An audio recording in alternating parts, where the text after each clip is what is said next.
ខ្ញុំបាទសូមធ្វើការអនុញ្ញាតគោរពនិងជម្រាបសួរពុកម៉ែបងប្អូននិងទស្សនិកជនជាទីគោរពថ្ងៃនេះជួបជាមួយនឹងខ្ញុំបាទ MC Play ខ្ញុំបាទសូមលើកយកនៅជោគជាតារាសីប្រចាំថ្ងៃអាទិត្យ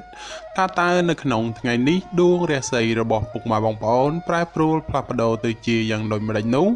ដើម្បីកុំឲ្យខាតពេលវេលាយូរនោះសូមអញ្ជើញរីករាយសន្តាប់ជាមួយនឹងខ្ញុំបាទដូចតទៅសម្រាប់អស់លោកអ្នកដែលកើតឆ្នាំជូតកណ្ដុរមាសអូបរ៉ាចិញ្ចឹមនាំលៀបនាំជ័យនាំសុភមង្គលប្រាថ្នាអ្វីបានសម្រេចហើយអនាគតខ្លាយជាអ្នកមានស្ដុកស្ដំម៉ោងនាំលៀបសំណាងគឺម៉ោង4ព្រឹកដល់ម៉ោង6ល្ងាចពណ៌នាំលៀបសំណាងគឺពណ៌ខ្មៅនិងពណ៌សលេខនាំលៀបសំណាងគឺលេខ32និងលេខ78សូមខមមិនលេខ799យកលេបសម្បត្តិទេវតាទ្រព្យមានបារមីស័ក្តិសិទ្ធិណាស់ចេញភ្លាមទំនេរទាឆត់បំផុតសម្រាប់អស់លោកអ្នកដែលកើតឆ្នាំជូតនៅថ្ងៃនេះបើលោកអ្នកធ្វើអ្វីកុំរងចាំយូរពេកពីព្រោះថាផលជាផ្លែផ្កាតែងតែហុចមកវិញជានិច្ចសម្រាប់អ្នកប្រកបមុខរបររកស៊ីជួញដូររាសីងើបឡើងខ្ពស់ដូចនេះទោះជួញទីចិត្តឆ្ងាយលោកអ្នកអាចសម្រេចផលល្អ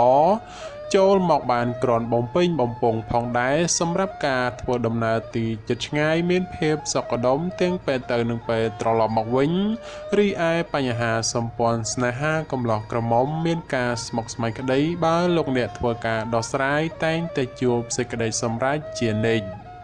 សម្រាប់អស់លោកអ្នកដែលកើតឆ្នាំឆ្លូវកូននាំលៀបនាំជីនាំសុភមង្គលប្រាថ្នាអ្វីបានសម្រេចហើយអនាគតខ្លាយជាអ្នកមានទ្រព្យស្ដុកស្ដំ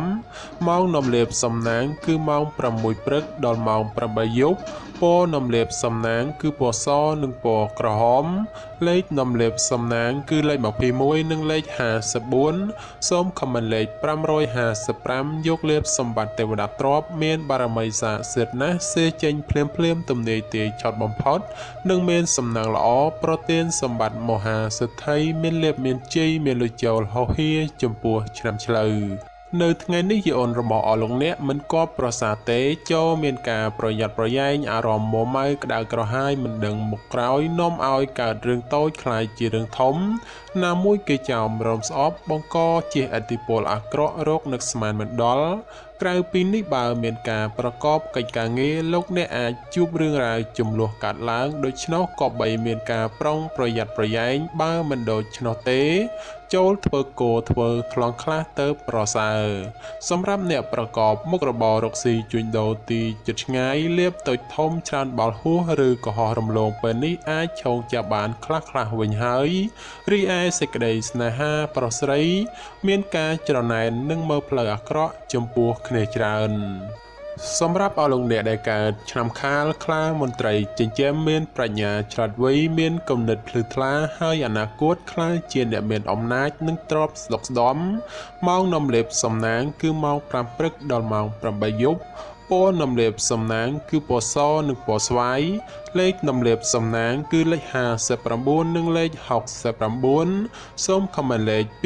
222យកលេបសម្បត្តិទេវតាទ្រព្យមានបារមីស័ក្តិសិទ្ធិណាស់ចេញភ្លាមទំនេរទាឆត់បំផុតនិងមានសំណាងល្អនិងប្រទានសម្បត្តិមហាសិទ្ធិមានលេបមានជ័យមានលុយចូលហោហៀចំពោះឆ្នាំខាលនៅថ្ងៃនេះការប្រកបការងារឃើញថាមានការជឿនលឿនទៅមុខយឺនហើយជាពិសេសមានបញ្ហាប្រទឹងប្រទើសជាមួយអ្នកដទៃថែមទៀតចំពោះអ្នកប្រកបមុខរបររកស៊ីជួញដូរវិញលោកអ្នកត្រូវតែចេះសន្សំទ្រព្យល្អិតល្អោចឡើងទៅកុំខំប្រមូលតែទ្រព្យធំព្រោះថ្ងៃនេះសម្បូរតែទ្រព្យល្អិតល្អោចប៉ុណ្ណោះសម្រាប់ការធ្វើដំណើរទីចិត្តឆ្ងាយកុំកប់បីសេពគប់លបែងស្រីស្រាព្រោះនាំភាពទុកសោកមកវិញតែប៉ុណ្ណោះ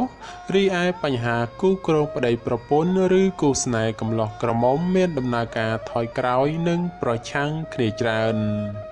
សម្រាប់អស់លោកអ្នកដែលកើតឆ្នាំថោះទុនសាយមាសមានបារមីដាច់ជះមានអំណាចមានមនុស្សជួយជ្រោមជ្រែងការងារតូចធំដើម្បីឲ្យអនាគតខ្លាយជាអ្នកមានទ្រព្យសម្បត្តិស្ដុកស្ដំ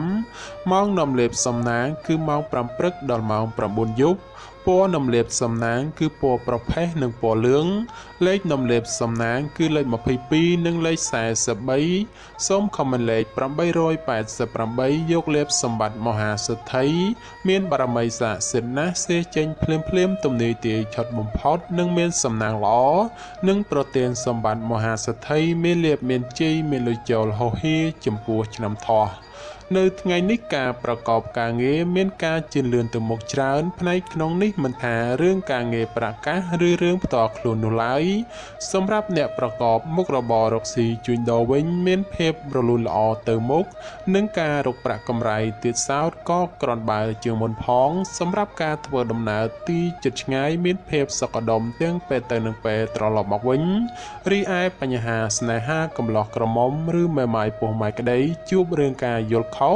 និងភាពប្រចែកប្រច័ណ្ឌកំពុងចូលលុកលុយច្រើនដូចនេះត្រូវកាត់បន្ថយការបង្កចំនួនវិវាទចេញពីខ្លួនខ្លះទៅប្រសើរសម្រាប់អស់លោកអ្នកដែលកើតឆ្នាំរោងពោះអ្នកក្រៀកមន្ត្រីចិញ្ចឹមធ្វើកិច្ចការងារអ្វីមួយតែងតែមានគំនិតជ្រះថ្លាប្រាថ្នាអ្វីបានសម្រេចធ្វើការតូចធំតែងតែមានអ្នកគ្រប់គ្រងទំនុកបំរុងសពគ្រប់បែបយ៉ាងម៉ោងនំលាបសំណាងគឺម៉ោង7ព្រឹកដល់ម៉ោង8យប់ពណ៌នំលាបសំណាងគឺពណ៌សនិងពណ៌ក្រហមលេខនំលាបសំណាងគឺលេខ46និងលេខ98សូមខមមិនលេខ168យកលេបសម្បត្តិអុកញ៉ាមានបារមីស័ក្តិសិទ្ធិណាស់សៀចេញភ្លាមទំនាយទាយឆត់បំផុតនិងមានសំណាងល្អនិងប្រទានសម្បត្តិមហាសិទ្ធិមានលេបមានជ័យមានលុយចូលហោហៀចំពោះឆ្នាំរោងក្នុងថ្ងៃនេះមានជោគមានសេរីហើយបើទោះបីធ្វើអ្វីក៏ដោយតែងតែមានការរីកលូតលាស់និងមានជោគមានជ័យគួរសមសម្រាប់អ្នកប្រកបមុខរបររកស៊ីជួញដូរមានការប្រជែងគ្នាច្រើននិងជាពិសេសមានការប្រទាំងប្រទើសជាមួយអ្នកមានមុខរបរដូចគ្នាហេតុនេះគប្បីធ្វើចិត្តឲ្យទូលាយទៅគ្មានរឿងរ៉ាវចម្រូងចម្រាសកើតឡើងសម្រាប់ការធ្វើដំណើរទីជិតឆ្ងាយជួបភាពសុខដុមទាំងពេលទៅនិងពេលត្រឡប់មកវិញរីឯសេចក្តីស្នេហាកំឡោះក្រមុំមានការជឿនលឿនទៅមុខនិងផ្អែមល្ហែមល្អចំពោះគ្នាប្រពៃសម្រាប់អស់លោកអ្នកដែលកើតឆ្នាំម្សាញ់ពោះទេវតាចិញ្ចឹមមានលៀបមានជ័យមានមនុស្សជាច្រើននាំគ្នាស្រឡាញ់រាប់អានសាទរម៉ោងនាំលៀបសំណាងគឺម៉ោង6ព្រឹកដល់ម៉ោង8យប់ពណ៌នំលាបសំណាងគឺពណ៌លឿងនិងពណ៌ខ្មៅលេខនំលាបសំណាងគឺលេខ56និងលេខ89សូមខមមិនលេខ777យកលេបសម្បត្តិអភិជនលុយរយលានមានបារមីស័ក្តិសិទ្ធិណាស់សេចេញភ្លាមទំនាយទាយឆត់បំផុតនិងមានសំណាងល្អនិងប្រទានសម្បត្តិមហាសិទ្ធិមានលៀបមានជ័យមានលុយចូលហោហៀចំពោះឆ្នាំម្សាញ់នៅថ្ងៃនេះទាំងស្ត្រីនិងបុរសបើចង់ធ្វើអ្វីក៏ដោយតែងតែជួបលើកំណត់ផ្លូវតានតឹងដោយមានសភាពពិបាករុករលទៅមុខព្រោះជួបតែភាពប្រទើប្រទើសហើយមនុស្សនៅជុំវិញខ្លួនចាំតែឈ្នានេះនឹងមើលបំណាំបង្ករឿងហេតុសម្រាប់ការរស់នៅរបស់អស់លោកអ្នកជួបបញ្ហាច្រើនលើបញ្ហាប្រកាសដូច្នោះចូលប្រយ័ត្នប្រយែងការកើតមានចំនួនវិវាទណាមួយព្រោះតែបញ្ហានេះសម្រាប់អ្នកប្រកបមុខរបររកស៊ីជួញដូរផលកម្រៃក្នុងការរកផលចំណូលគឺពិបាករកណាស់ហើយការជួញដូរទីជិតឆ្ងាយទៀតសោតមានតែភាពរកម្មរកុសមិនស្ទើរដែរទេរីឯសម្ព័ន្ធស្នេហាប្រុសស្រីមានការប្រែប្រួលផ្លាស់ប្ដូរជួនល្អជួនអាក្រក់នាំឲ្យខ្វាយខ្វល់ជាញឹកញាប់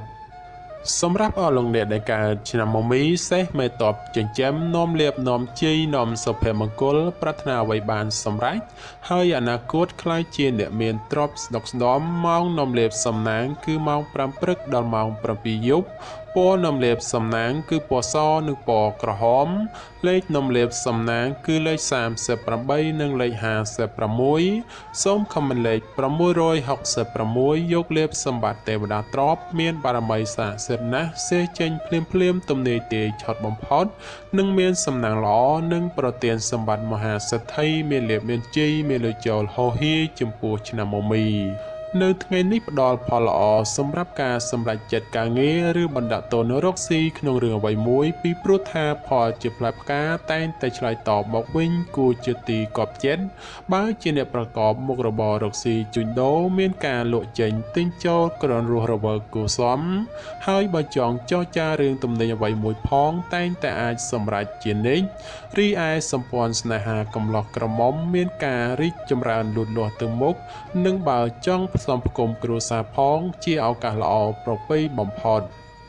សម្រាប់អស់លោកអ្នកដែលកើតឆ្នាំមមែពពែមាសមានបារមីដែលជះឈ្នះអស់មេសត្រូវប្រាថ្នាអ្វីបានសម្រេចហើយអនាគតខ្លាចជាសេដ្ឋីគេហបតីឬក៏អ្នកមានជាន់ខ្ពស់ម៉ោងនាំលេបសំណាងគឺម៉ោង6ព្រឹកដល់ម៉ោង7យប់ពណ៌នំលេបសំណាងគឺពណ៌ស្វាយនិងពណ៌លឿងលេខនំលេបសំណាងគឺលេខ69និង89សូមខមមិនលេខ789យកលេបសម្បត្តិអ្នកមានជាន់ខ្ពស់មានបារមីស័ក្តិសិទ្ធិណាស់សៀចេញភ្លាមទំនាយទាយឆត់បំផុតនិងមានសំណាងល្អនិងប្រទានសម្បត្តិមហាសេដ្ឋីមានលុយរយលានសម្រាប់អស់លោកអ្នកដែលកើតឆ្នាំមមែនៅថ្ងៃនេះលោកអ្នកទទួលបាននៅភាពកក់ក្ដៅខ្លះត្រជាក់ខ្លះហើយការបំពេញការងារអ្វីមិនសូវជារលូនល្អប៉ុន្មានទេព្រោះមានបញ្ហារកាំចិត្តខ្លះយឺយីសម្រាប់អ្នកប្រកបមុខរបររកស៊ីជួញដូរក្នុងថ្ងៃនេះវិញបើលោកអ្នកចង់បោះទុនតូចធំឬក៏ចង់រកស៊ីចូលហ៊ុនជាមួយអ្នកដទៃត្រូវតែចេះត្រួតពិនិត្យឲ្យបានគ្រប់ជ្រុងជ្រោយបើពុំនោះទេនឹងអាចជួបផលអាក្រក់ណាមួយនៅថ្ងៃខាងមុខជាមិនខានរីឯសម្ព័ន្ធស្នេហាកំឡោះក្រមុំមានភាពផុយស្រួយចំនួនវិវាទណាស់ក៏បីមានការប្រុងប្រយ័ត្នប្រយែងបន្តិចទៅប្រសើរសម្រាប់អស់លោកអ្នកដែលកើតឆ្នាំវោកស្វាមន្ត្រីចិញ្ចឹមនាំលេបនាំជ័យនាំសុភមង្គលប្រាថ្នាអ្វីបានសម្រេចហើយអនាគតខ្លាចជាអ្នកមានស្នុកស្ដំម៉ោងនាំលេបសំណាងគឺម៉ោង6ព្រឹកដល់ម៉ោង8យប់ពណ៌នំលេបសំណាងគឺពណ៌ក្រហមនិងពណ៌សលេខនំលេបសំណាងគឺលេខ42និងលេខ68សូមខមមិនលេខ777យកលេបសម្បត្តិមហាសម្ពៅលួងមានបារមីស័ក្តិសិទ្ធិណាស់សេចេញភ្លាមទំនាយទាយឆត់បំផុតនិងមានសំណាងល្អនិងប្រទានសម្បត្តិមហាសេដ្ឋីមានលៀបមានជ័យមានលុយចូលហោហៀសម្រាប់ឆ្នាំវោកនៅថ្ងៃនេះបើទោះបីធ្វើអ្វីក៏ដោយចូលប្រយ័ត្នប្រយែងទទួលរងការខូចខាតអ្វីមួយរកនឹកស្មានមិនដល់ក្រៅពីនេះបើមានទំនាក់ទំនងការងារឬក៏ធ្វើអ្វីមួយងាយនឹងភ្លៀងផ្្លាត់ណាស់ក៏បីមានការប្រុងប្រយ័ត្នប្រយែងទើបអាចជាផុតពីផលលំបាកទាំងពួងទៅរួចសម្រាប់ការធ្វើដំណើរទីជិតឆ្ងាយចូលប្រយ័ត្នប្រយែងក្រុមមនុស្សបៀតបៀនយាយីដោយប្រការណាមួយរីឯសេចក្តីស្នេហាប្រស្រីមានដំណើរការថយក្រោយចូលប្រយ័ត្នប្រយែងជំលោះវិវាទឈានដល់ការបែកបាក់សម្រាប់អស់លោកអ្នកដែលកើតឆ្នាំរកាមន់មាសមន់ប្រាក់នាំលៀបអបរាជចិញ្ចឹមមានសំណាងល្អឈ្នះអស់មេសត្រូវប្រាថ្នាអ្វីបានសម្រេចហើយអនាគតខ្លាចជាសេដ្ឋីគេហបតីឬអភិជនជាន់ខ្ពស់ម៉ោងនាំលៀបសំណាងគឺម៉ោង5ព្រឹកដល់ម៉ោង7យប់ពណ៌នំលេបសំណាងគឺពណ៌ក្រហមនិងពណ៌លឿងលេខនំលេបសំណាងគឺលេខ44និងលេខ56សូមខមមិនលេខ168យកលេបសម្បត្តិអ្នកមានជាន់ខ្ពស់មានបារមីស័ក្តិសិទ្ធិណាស់សេចេញភ្លាមទំនាយទាយឆត់បំផុតនិងមានសំណាងល្អនិងប្រទានសម្បត្តិមហាសេដ្ឋីមានលៀបមានជ័យមានលុយចូលហោហៀចំពោះឆ្នាំរកានៅថ្ងៃនេះយអូនបានងើបឡើងខ្ពស់ដូចនេះជាឱកាសល្អច្រើនសម្រាប់អស់លោកអ្នកពង្រីកការងារអ្វីមួយពីព្រោះថាតែងតែហុចផលល្អចូលមកច្រើនជាងអាក្រក់ចំពោះអ្នកប្រកបការងាររាជការឬក៏ធ្វើការក្រុមហ៊ុនឯកជនបើទោះបីការងារមមាញឹកក៏ដោយតែក៏មានសំណាងល្អមកវិញគឺធ្វើច្រើនតែងតែហុចផលច្រើនជានិច្ចក្នុងពេលនេះដែរលៀបមានច្រើនគួរសមដោយនេះជាឱកាសល្អក្នុងការពង្រីកមុខចំនួនព្រោះផលជាផ្លែផ្កាតែងតែឆ្លើយតបមកវិញគួរជាទីពេញចិត្តតែយ៉ាងណាលោកអ្នកឲ្យប្រយ័ត្នប្រយែងគ្រោះថ្នាក់ចាញ់បោកគេក៏មានខ្ពស់ផងដែររីឯបញ្ហាសម្ព័ន្ធស្នេហាកំឡោះក្រមុំលោកអ្នកមិនគួរក៏បីលង់លក់តែក្នុងរឿងស្នេហាខុសប្រក្រតីដែលនាំឲ្យអនាគតមិនប្រសើរ សម្រាប់អស់លោកអ្នកដែលកើតឆ្នាំចោសំណក់នំលៀបអូប្រាចិញ្ចឹមមានសំណាងឆ្នេះអមេសត្រូវប្រាថ្នាអ្វីបានសម្រេចហើយអនាគតខ្លាយជាសិទ្ធិគេហបតីឬក៏អ្នកមានជាន់ខ្ពស់ម៉ោងនំលៀបសំណាងគឺម៉ោង6ព្រឹកដល់ម៉ោង9យប់ពណ៌នំលាបសំណាងគឺពណ៌ខ្មៅនិងពណ៌ប្រផេះលេខនំលាបសំណាងគឺលេខ14និងលេខ38សូមខមមិនលេខ168យកលេបសម្បត្តិអ្នកមានជាន់ខ្ពស់មានបារមីស័ក្តិសិទ្ធិណាស់សេចេញភ្លាមទំនេរទេឆុតបំផុតនិងមានសំណាងល្អនិងប្រទានសម្បត្តិមហាសិទ្ធិមានលេបមានជ័យមានលុយចូលហោហៀចំពោះឆ្នាំចោនៅថ្ងៃនេះលោកអ្នកប្រកបកិច្ចការងារអ្វីក៏អាចសម្រុកពេញទីបានហើយនឹងបើទោះបីធ្វើអ្វីតែងតែហុចផលមកវិញទ្រាំជាទីកប់ប្រសើរសម្រាប់ពេលវេលាល្អក្នុងការធ្វើអ្វីមួយគឺម៉ោង1:00នាទីទៅដល់ម៉ោង2:59នាទីរសៀលហើយបើប្រកបកិច្ចការងារអ្វីតែងតែហុចផលមកវិញជានិច្ចចំពោះអ្នកប្រកបមុខរបររកស៊ីជួញដូរលោកអ្នកបើចង់បើកហាងថ្មីឬក៏ផ្លាស់ប្ដូរទីកន្លែងលក់ដូរជាឱកាសល្អប្រពៃណាស់ព្រោះថាផលជាផ្លែផ្កាឆ្លើយតបក្រនកបប្រសើរសម្រាប់ការធ្វើដំណើរទីជិតឆ្ងាយមានភាពសុខដុមទាំងពេលទៅនិងពេលត្រឡប់មកវិញរីឯសេចក្តីស្នេហាកំឡោះក្រមុំឬមេម៉ាយពោះម៉ាយក្តីបើមានរៀបអាពាហ៍ពិពាហ៍ឬចូលស្តីដណ្ដឹងតែងតែសម្រេចដូចគប់បំណងសម្រាប់អស់លោកអ្នកដែលកើតឆ្នាំកុរជ្រូកនាំលៀបនាំជ័យនាំសុភមង្គលប្រាថ្នាអ្វីបានសម្រេចហើយអនាគតខ្លាយជាអ្នកមានទ្រព្យសម្បត្តិស្ដុកស្ដំម៉ោងនាំលៀបសំណាងគឺម៉ោង5ព្រឹកដល់ម៉ោង8ល្ងាចពណ៌នំលាបសំណាងគឺពណ៌សនិងពណ៌លឿងលេខនំលាបសំណាងគឺលេខ69និងលេខ89សូមខមមិនលេខ567យកលេបសម្បត្តិទេវតាទ្រព្យមានបារមីស័ក្តិសិទ្ធិណាស់សេចេញភ្លាមទំនេរទេឆុតបំផុតនិងមានសំណាងល្អនិងប្រទានសម្បត្តិមហាសិទ្ធិមានលេបមានជ័យមានលុយចូលហោហៀចំពោះឆ្នាំកុរនៅក្នុងថ្ងៃនេះបើលោកអ្នកធ្វើអ្វីត្រូវធ្វើដោយសន្សឹមក៏បំបោលនោះផលល្អនឹងហុចឲ្យវិញដូចជាទីកប់បំណងសម្រាប់ការប្រកបការងារក៏ដូចឆ្នោះដែរលោកអ្នកត្រូវតែធ្វើថ្នាក់ធនកណ្ដាលឬមិនសំខាន់ពេកព្រោះថាបើធ្វើធំពេកឬសំខាន់ខ្លាំងពេកផលជាផ្លែផ្កាដែលហុចមកវិញមិនសូវដូចគប់បំណងប៉ុន្មាននោះឡើយចំពោះអ្នកប្រកបមុខរបររកស៊ីជួញដូរ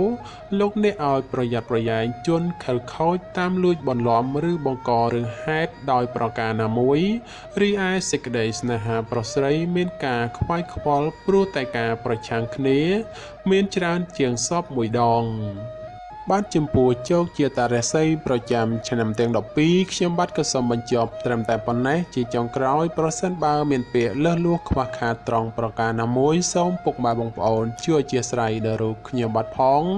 ហើយខ្ញុំបាទក៏សូមអរគុណនិងសូមជម្រាបលា